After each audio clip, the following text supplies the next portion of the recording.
Salve, salve fãs da Premier League! Eu sou o Caiolas e você está convidado a se inscrever aqui no meu canal para não perder nada do futebol inglês. Clica aí, deixa o seu like, ativa o sininho e também comenta quem vai ser rebaixado na Premier League. Porque, cara, essa rodada 37 que rolou nesse final de semana praticamente definiu tudo exceto o rebaixamento. Tá tudo praticamente certo já na Premier League. E eu achei que fôssemos ter que esperar até a última rodada, até a próxima semana, para ter todas as definições. E não vamos ter que esperar. Tá praticamente tudo definido. Essa rodada 37 foi decisiva. Vamos falar, obviamente, do título do Manchester City, vamos falar da briga pela Champions, da briga pela Europa League e a Conference também. E vamos falar um pouquinho do rebaixamento, porque é praticamente só isso que vai estar em jogo e que vai ser o mais interessante na última rodada, beleza? Então vamos começar com o título. Pô, o Manchester City se sagrou campeão nesse final de semana sem entrar em campo. O Arsenal perdeu para o Nottingham Forest 1-0 no sábado e, com o resultado negativo, o City, sem precisar entrar em campo, com 3 partidas ainda para disputar, já era o campeão. E, meu irmão, que loucura, né? Porque eu tô há algumas semanas falando que esse Manchester City é diferente. Por quê? Primeiro que eu falei que o City tropeçou nessa temporada mais do que usualmente tropeça. Mas mesmo assim, o time provavelmente vai terminar a temporada com 94 pontos, que é uma pontuação de campeão. É uma pontuação que o City estabeleceu nos últimos anos de campeão. É quase 95 ou entre 95 pontos e 100. Mesmo tropeçando muito, né, o Manchester City perdeu alguns jogos que geralmente não perderia. A temporada do City ela é dividida em 3 partes. As primeiras 9 rodadas, em que o City faz 7 vitórias, 2 empates. Depois da nona rodada até mais ou menos a 22ª rodada, pegando um pouquinho antes da Copa e o pós-Copa, o City tropeça muito e é nesse período até fevereiro, início de fevereiro, o City tem 4 derrotas, que são as únicas 4 derrotas da temporada, e tem alguns empates, alguns resultados ruins. Depois disso, de fevereiro em diante, o City é praticamente perfeito.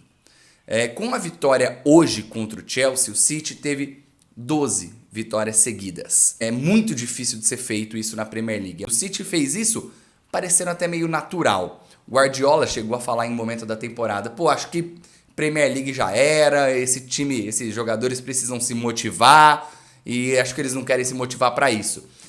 E é insano que a gente falar que esse time tropeçou, que esse time foi instável, que o Haaland em determinados momentos não se encaixou no time, ou o time não se encaixou ao jogo do Haaland. Esse time vai fazer 94 pontos, provavelmente. Esse time foi campeão com 3 jogos ainda a disputar. Esse time pode conquistar o treble, que é algo histórico. Conquistou a Premier League, está na final da Copa da Inglaterra e na final da Champions. E esse time é favorito para levar a Champions, que é o sonho de consumo, acho que de toda a torcida do futebol europeu. Então esse time que é instável, nossa, o Manchester City, diferente das últimas temporadas, esse time pode fazer história. E o resultado final ele não parece nada instável como a gente projetava, né? Eu me lembro, só contando rapidamente um caso, para quem não sabe, eu sou professor, eu atuo, dou aula em escolas, e eu estava conversando com alguns alunos meus, e eu me lembro em fevereiro de estar conversando com esses alunos, faltavam 12 jogos para acabar a Premier League. E eu fiz uma projeção com os meus alunos falando assim, se o Arsenal conquistar um número tal de pontos, vai acabar o campeonato com 90. Para o Manchester City passar o Arsenal, teria que ganhar os 12 restantes. E é justamente o que vai acontecer.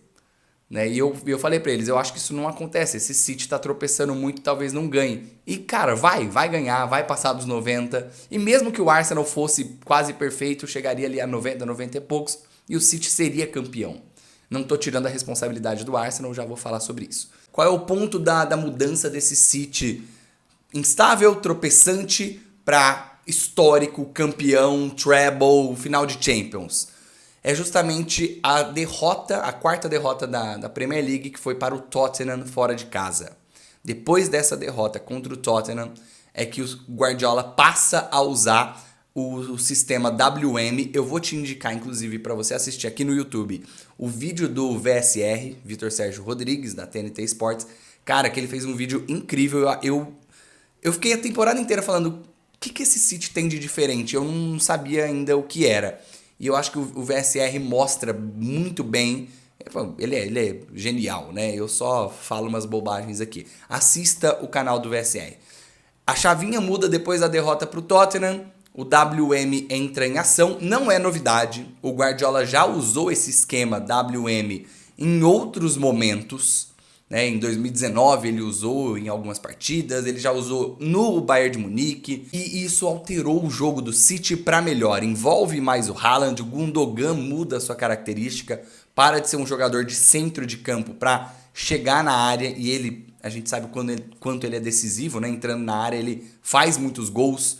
Isso aciona mais o Grealish, que melhorou seu jogo porque estava sempre apoiado pelo próprio Gundogan, que estava sempre apoiado pelo Haaland fazendo movimentações. O City foi outro time depois da derrota para o Tottenham. E é incrível a capacidade do Guardiola de achar soluções quando parece que elas não existem. A gente pode mencionar a saída do Cancelo também, né? Que é uma coisa que nos bastidores ele perturbava. E essa poderia ter sido uma temporada ruim para o City, porque além de estarem jogando mal, de ter o Cancelo insatisfeito e causando ali algum desconforto, teve também as acusações, né, que surgiram, e isso poderia ter abalado muito o clube, os jogadores. E cara, nada disso aconteceu. Ou se aconteceu, foi muito pouco. A partir do pós-janela de janeiro, o Guardiola muda essa equipe, muda a mentalidade, muda o esquema tático, envolve mais os jogadores que se adaptam melhor um ao estilo do outro. Você pode perceber que a temporada do Haaland deslancha a partir de fevereiro. É quando ele mete 5 gols em Champions, é quando ele começa a fazer um monte de hat-trick, é quando ele já estava fazendo muitos gols, mas antes era muito assim, ele e De Bruyne combinando sozinhos. A partir de um momento que o Gundogan e o City começa a fazer mais gols também, o Gundogan vai se aproximando. Cara, o Guardiola é um gênio. E aí eu vou deixar a pergunta pra você também, você pode responder nos comentários se quiser. O Guardiola já é o maior técnico da história da Premier League? Porque é óbvio, né? O Sir Alex Ferguson tem 13 títulos pelo Manchester United. Só que ele tem 13 títulos em mais de 20 anos de Manchester United. A gente não espera que o Guardiola fique 20 anos no City. Né? O contrato dele acaba daqui a 2, sei lá, ele fica mais um pouco, que ele complete 10, já vai ser um tempo muito grande. Cara, ele já tem 5 títulos. Por que eu falo que ele pode ser o maior técnico da história, maior do que o Alex Ferguson? Que inclusive é uma tese que eu defendo do porquê que o Wenger é maior do que o Mourinho. Né? Além de eu ser torcedor do Arsenal, também tem um clubismo aí. Mas eu acho que o Wenger e o Guardiola mudam o estilo de jogo. Eles influenciam muito mais no jogo do que só o resultado. Não é só os títulos. É o título, mas é uma geração de jogadores que pensam futebol diferente. É uma geração de técnicos que vêm e pensam diferente. Né? A gente tem uma série de fatores fora o resultado que são maiores, na minha visão, pesam a favor do Guardiola e não no Alex Ferguson, assim como pesam pro Wenger e não pesam pro Mourinho. Mourinho é um jogo mais... Inclusive, o Mourinho tá na final da Europa League, mas é um jogo mais pragmático, mais burocrático, de desarmar o adversário e não armar o seu próprio time. Enfim, não vamos entrar nesse assunto aqui hoje. Talvez é uma boa para um próximo vídeo. Deixa a sua opinião sobre o Guardiola. Esse título veio antecipadamente porque o Arsenal foi mais uma vez miserável. E cara, eu fiquei muito triste, foi torturante assistir o jogo do Arsenal. Você que é torcedor do Arsenal e estiver vendo o vídeo, você talvez sentiu a mesma coisa. Cara, eu achei muito decepcionante terminar a temporada dessa maneira. Que o City ia ser campeão, a gente já sabia. Meu vídeo da semana passada foi: parabéns, Manchester City campeão. Mas o Arsenal foi depressivo, velho. Foi torturante. Assim como na semana passada, o Arsenal não fez nada. Nada.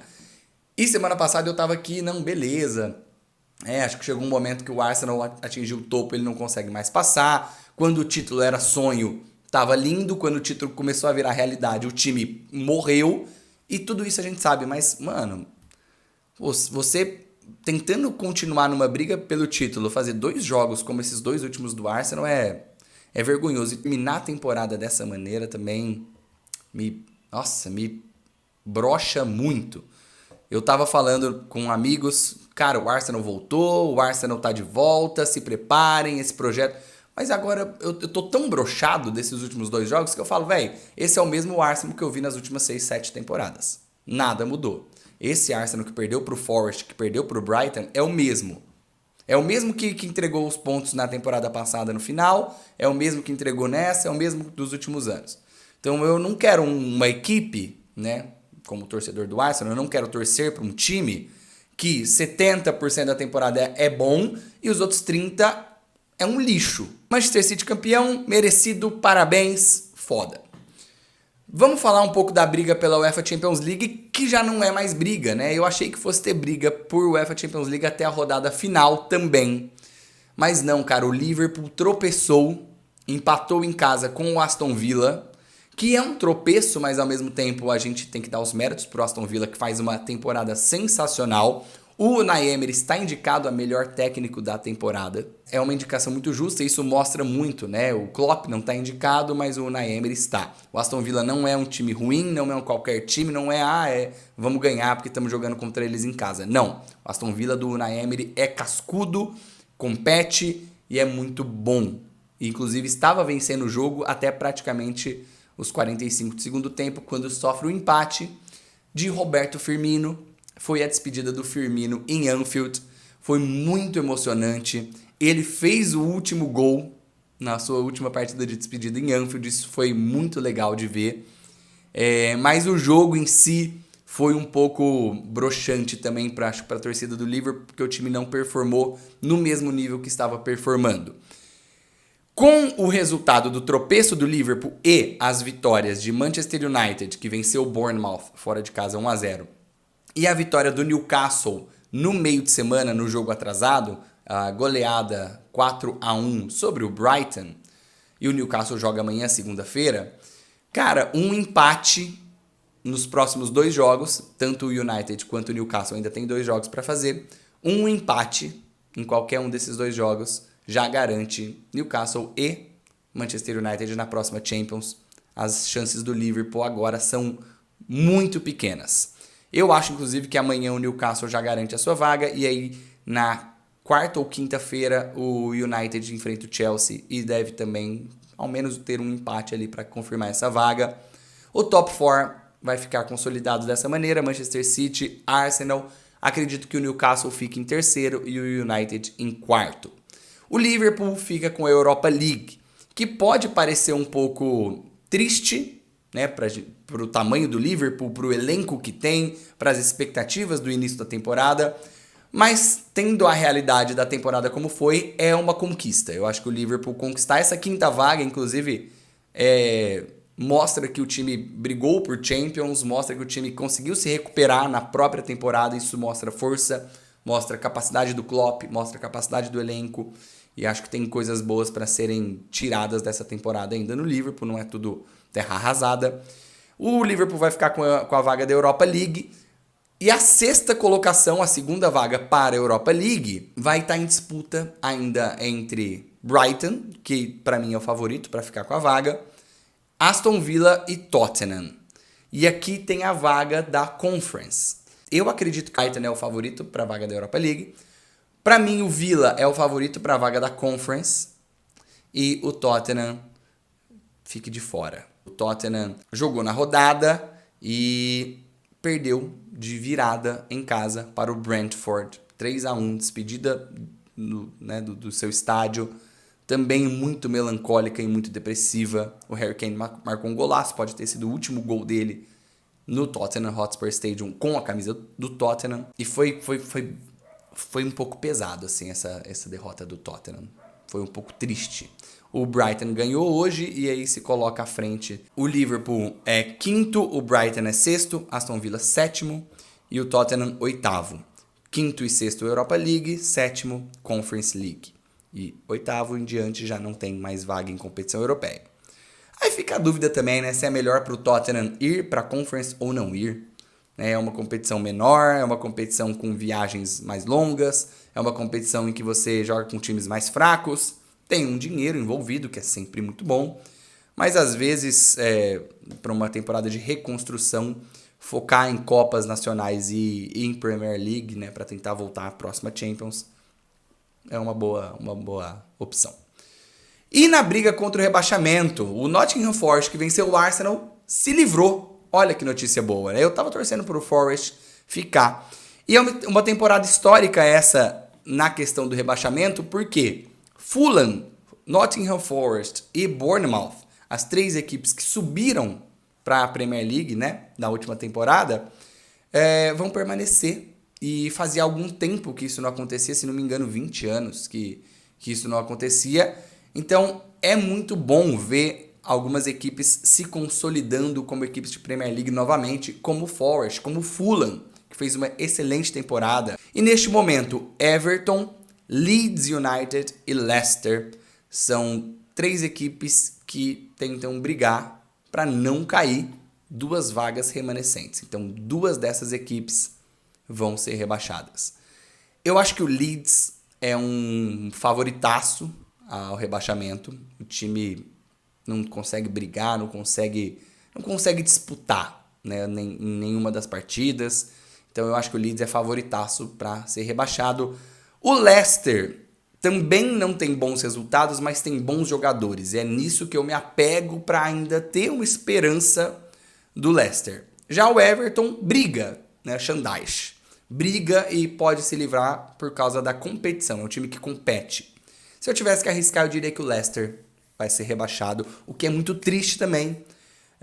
E aí, tanto o Leeds, quanto o Leicester, quanto o Southampton, que já está rebaixado, tem jogadores muito legais. Eu vou esperar se confirmar isso e vou fazer um vídeo especial aqui no canal para falar quais jogadores dos times rebaixados podem permanecer na Premier League, né? Serem vendidos para outros clubes. Big Six, inclusive, né? A gente tem James Maddison, Harvey Barnes, Tielemans no Leicester, para citar alguns. Fora, já comentei Ward-Prowse, Lavia, Walker-Peters no Southampton, que são interessantes. E no Leeds United eu gosto muito do Tyler Adams. Eu acho que o Ayling pode se adaptar como lateral. O Meslier é um bom goleiro. O Rodrigo, brasileiro, também atacante, pode se encaixar em algum time da Premier League e permanecer.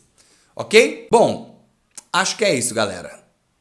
Você está convidado a se inscrever aqui no meu canal, deixar o seu like, ativar o sininho para não perder nenhum vídeo e deixar o seu comentário respondendo se o Guardiola já é o maior técnico da história da Premier League, à frente do Sir Alex Ferguson, mesmo com menos conquistas. Se para você Leeds e Leicester, assim como para mim, são os favoritos para ser rebaixados, e se é uma boa opção ou não para o Tottenham ir para alguma competição europeia, como a Conference, mesmo sendo menor, pela questão financeira, etc. Ok? Um abraço para vocês. Muito obrigado. É nóis.